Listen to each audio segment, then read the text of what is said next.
नमस्कार मित्रांनो, मी चंद्रकांत बिसे. आपल्या चंद्रा टॉक्स या यूट्यूब चॅनलमध्ये आपलं सर्वांचं खूप स्वागत आहे. आजचा विषय तुम्ही बघितलं असेल थंबनेलवरून की फार गहन वाटतोय. ॲक्च्युली अजिबात गहन नाही. विषय आपल्या दैनंदिन जीवनाशी निगडीत आहे की आपण जीवन जगत असताना आपल्या जीवनाचा उद्देश कसा शोधायचा किंवा आपल्या जीवनाचा खरा उद्देश काय आहे, आपल्या जीवनाचा पर्पज काय आहे. आजकाल बघा ना, तुम्ही एखाद्या जे आजकाल मोठमोठे साधू संत आहेत देशभरामध्ये, लोक तिकडे जातात, त्यांच्याकडून तत्त्वज्ञान ऐकतात आणि त्यांना असं वाटतं की तिथे गेल्यानंतर, ध्यानधारणा केल्यानंतर, साधना केल्यानंतर आपल्याला जीवनाचा उद्देश सापडेल.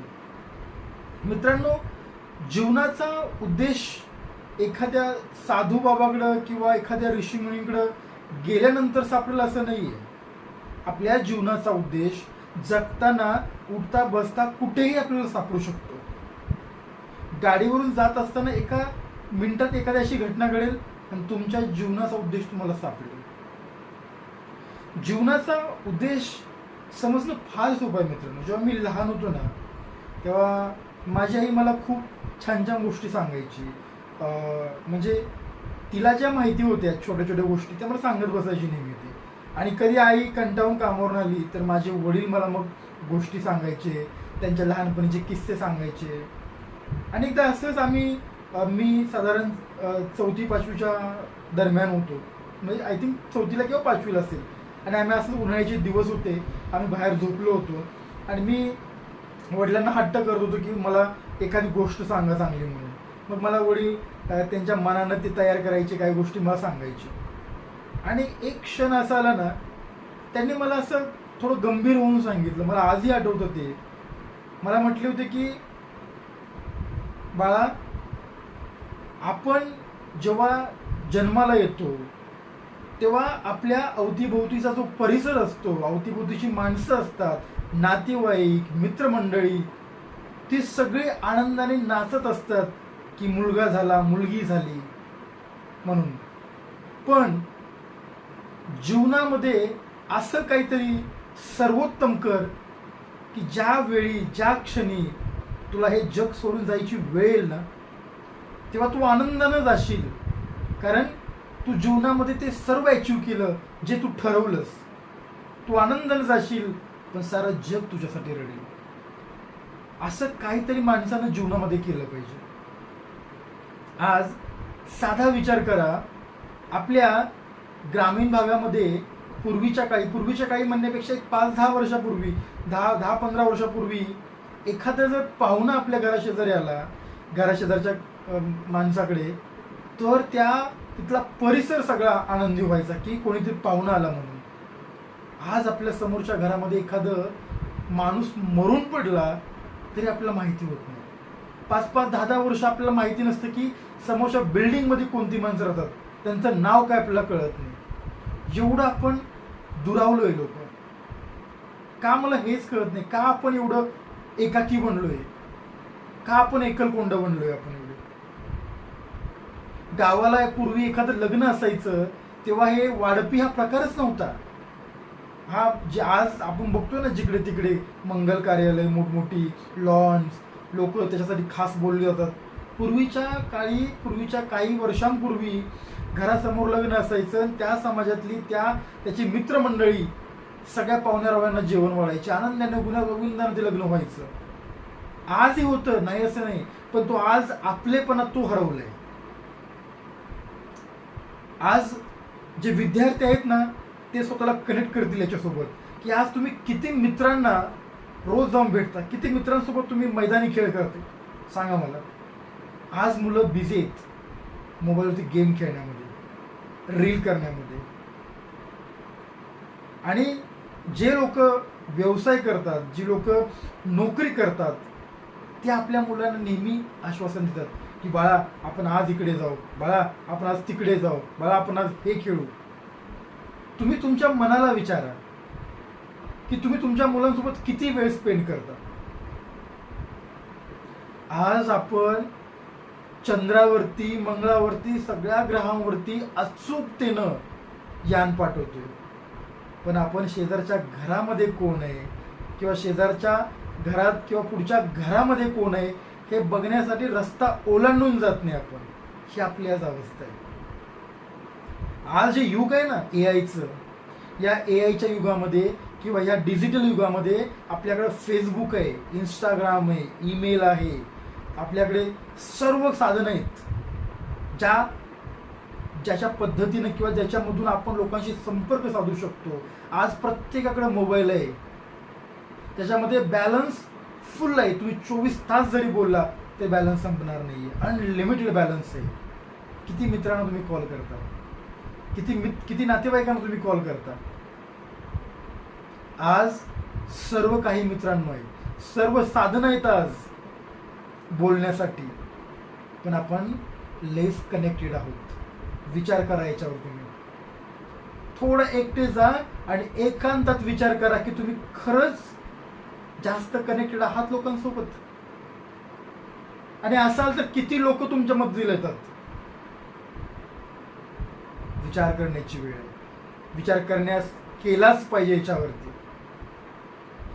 दिवसामागून दिवस, आठवड्यामागून आठवडे, महिन्यामागून महिने, वर्षामागून वर्षे. मित्रांनो, जीवन असंच चाललंय. कधी आपण आपल्या जीवनाचा काय उद्देश आहे कधी समजून घेणार आहे. आपण का जन्माला आलो. आपण प्राणी म्हणून जन्मू शकलो असतो, आपण पक्षी म्हणून जन्मू शकलो असतो, आपण जलचर प्राणी म्हणून जन्मू शकलो असतो, पण आपल्याला मानव देह मिळालाय. हा अनमोल देह, त्याच्यामध्ये मेंदू नावाची गोष्ट आहे, ज्याने विचार करू शकतो, ज्याने प्रेम करू शकतो, ज्याने लोकांना काहीतरी देऊ शकतो आपण. पण का देत नाही मग आपण? का आपण स्वार्थी झालोय? मी तुम्हाला असं म्हणणार नाही की जीवनाचा उद्देश शोधा म्हणजे सगळं सोडून हिमालयात जाऊन बसा. अजिबात नाही. तुमचं बिझनेस करता करता, तुमची नोकरी करता करता, तुम्ही शिक्षण घेता घेता तुम्ही तुमच्या जीवनाचा उद्देश शोधू शकता. अरे, रस्त्याने जाताना एखादा सिग्नल लागलाय आणि एखादा दिव्यांग व्यक्ती किंवा एखादा आंधळा व्यक्ती रस्ता ओलांडतोय, त्याला मदत करणं हे सुद्धा तुमच्या जीवनाचा उद्देश असू शकतो. नाश्ता करायला गेलाय, चहा प्यायला गेलाय, तिथे एखादं गरीब पोटात अन्न नसतं हो त्यांच्या गरिबांच्या, त्या उभा राहिले तुमच्याकडे केविलवाण्या नजरेनं बघतोय की तुम्ही त्याला चहा पाजाल, तुम्ही त्याला नाश्ता द्याल, त्याला काहीतरी चाराल पोटाल. त्याच्या चारता हो आपण क्षणभर त्याच्याकडे बघतो, त्याच्याविषयी वाईट वाटतं आपल्याला फक्त, आणि आपण त्याला इग्नोर करतो. पण त्याला कधी आपल्या खिशातून 10-20 रुपये घालून चहा पाजतो का हो? पाजून बघा चहा. एखाद वेळी त्याला नाश्ता चारून बघा, एखाद वेळेला एक वडापाव चारून बघा. त्या बाळाच्या आणि त्या आईच्या चेहऱ्यावरचा जो आनंद असेल ना, आनंद, ते जीवन आहे. तो जीवनाचा उद्देश असू शकतो, तो जीवनाचा पर्पज असू शकतो. लाईफ खूप सुंदर आहे. मला एक लहानपणीचं वाक्य आवडतं, म्हणजे खूप आवडतं मला. ते मला आत्ता आठवलं बोलता बोलता की जीवन खूप कठीण आहे.